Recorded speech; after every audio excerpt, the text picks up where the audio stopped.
Dr. King said that the arc of the moral universe is long, but it bends toward justice. But we know that progress is not guaranteed.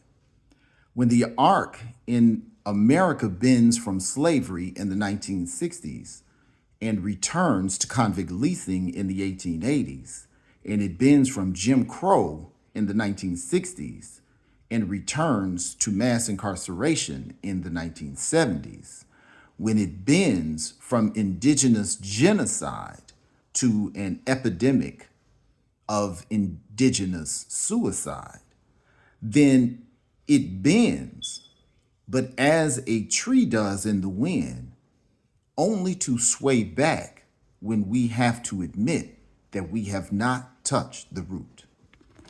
We have not touched the root because the laws we make are expressions of a root, belief.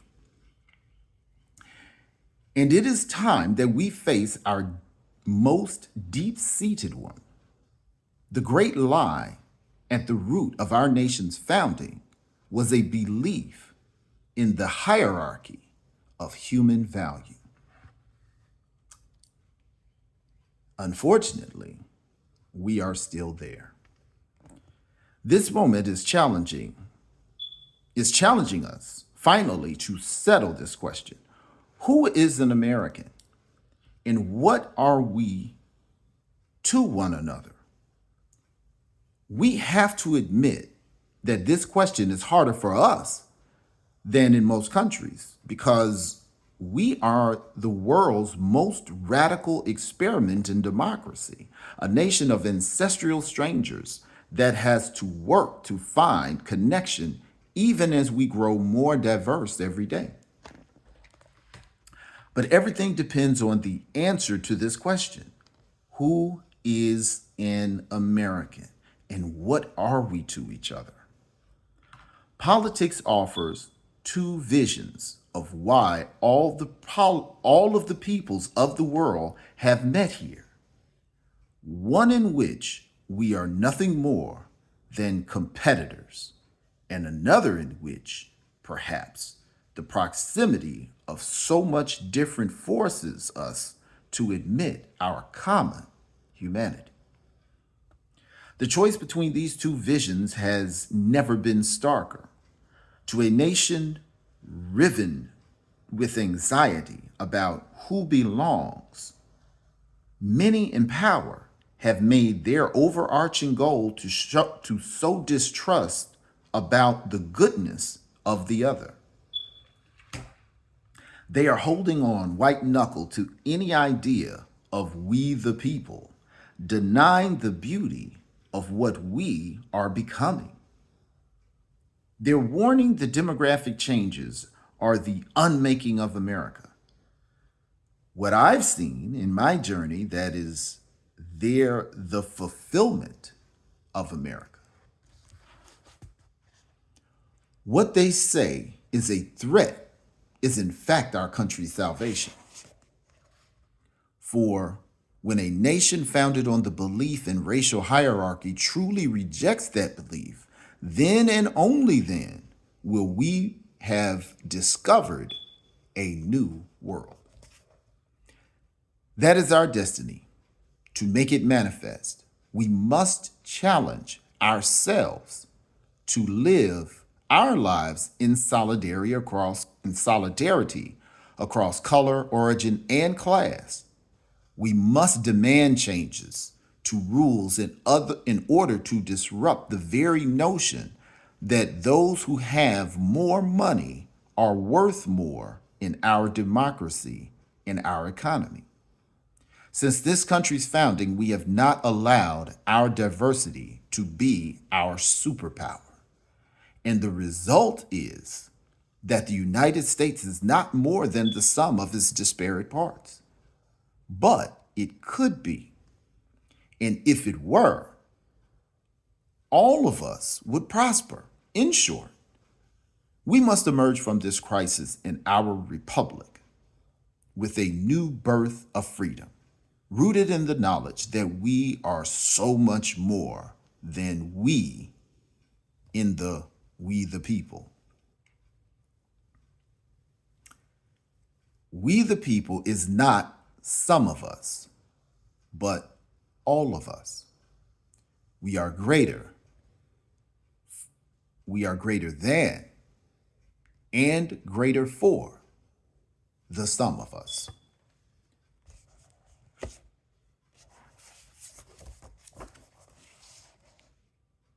I admired how, as much as I respect Dr. Martin Luther King Jr., I challenge a lot of his ideas and ideals.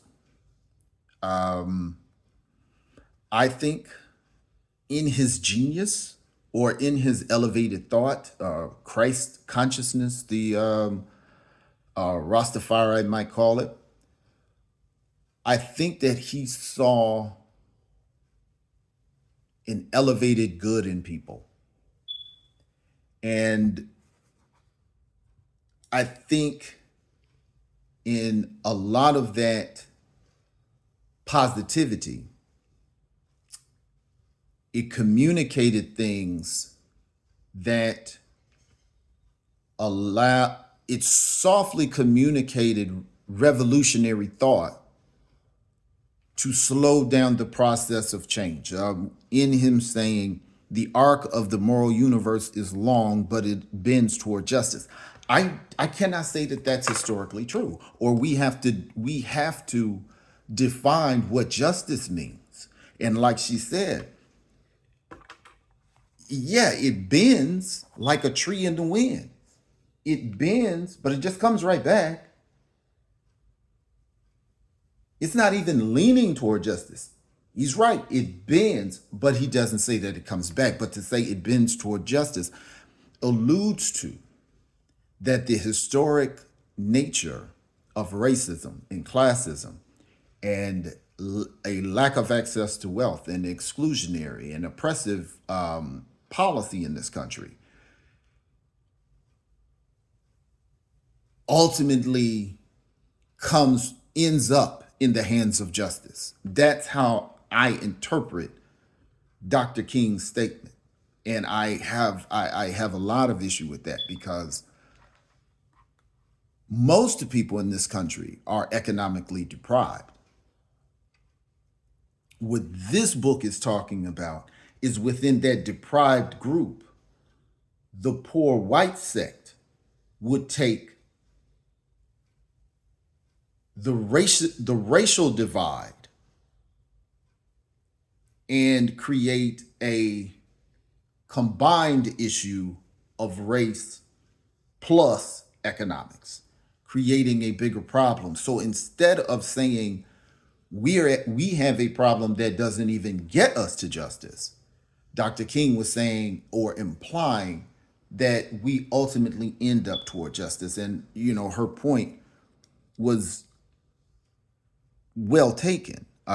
Slavery in the 1860s, the convict leasing in the 1880s. Well, actually, convict leasing did not even wait until the 1880s. It started in the 1860s. Convict leasing began in 1865, the same year that, quote unquote, slavery was abolished. They began to arrest all the free slaves for loitering because the 13th Amendment said you could become a slave if it was punishable by way of crime. Well, who controlled the crime? The white populace. So those who wanted slavery back, they just changed the crimes to fit the circumstances of the newly freed people. So if we freed these people with no land to cultivate, no shelter, no covering from the winds and the rains of heaven, we freed them to freedom and famine at the same time, as Frederick Douglass and Martin Luther King Jr. said. Well, what are the circumstances that are going to grow out of that kind of freedom? We freed them with no economic floor like we did all of the white population in this country.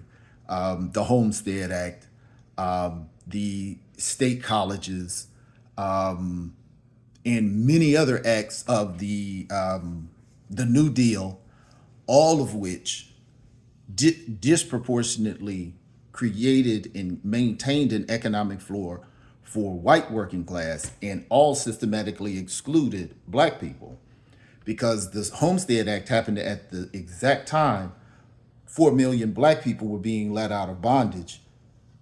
That land was given, if you want to talk about socialism, that land was given to whites. Number one, it was taken from Native Americans. Let's not leave the Native Americans out of it. First, it's taken from the Native Americans.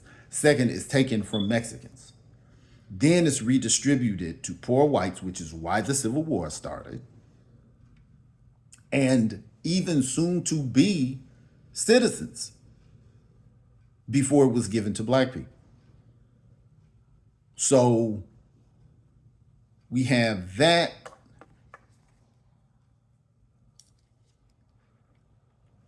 So convict leasing, so you go from slavery to convict leasing. Convict leasing is in 1865. You go from convict leasing to Jim Crow. You go from Jim Crow to segregation, Plessy versus Ferguson, separate but equal. Then you go into civil rights resistance. So yes, it does bend toward justice, but it comes back because the roots of how this country functions and how the leadership of the country, the systems that are created in the country, and people say, well, CRT doesn't exist. Everything in our country functions on systems. We have a judicial system. We have a government system. We have an economic system. And access to wealth is created through those systems. And the denial of access is through those systems as well. So it's almost impossible for somebody to say that this country doesn't function on systems when we function off of the documents that were done 300 years ago.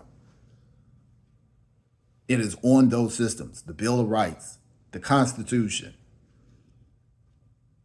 Those are the earliest systems put in place. We have a congressional system. We have a judicial system. We have an executive system. That is absolutely preposterous for somebody to say that we don't function on systems. And those systems allow access, and it also allows denial. And it's not just denial to black people or immigrants or people of color. James Baldwin said the biggest slave group is poor whites. And the biggest atrocity is the fact that they don't know it.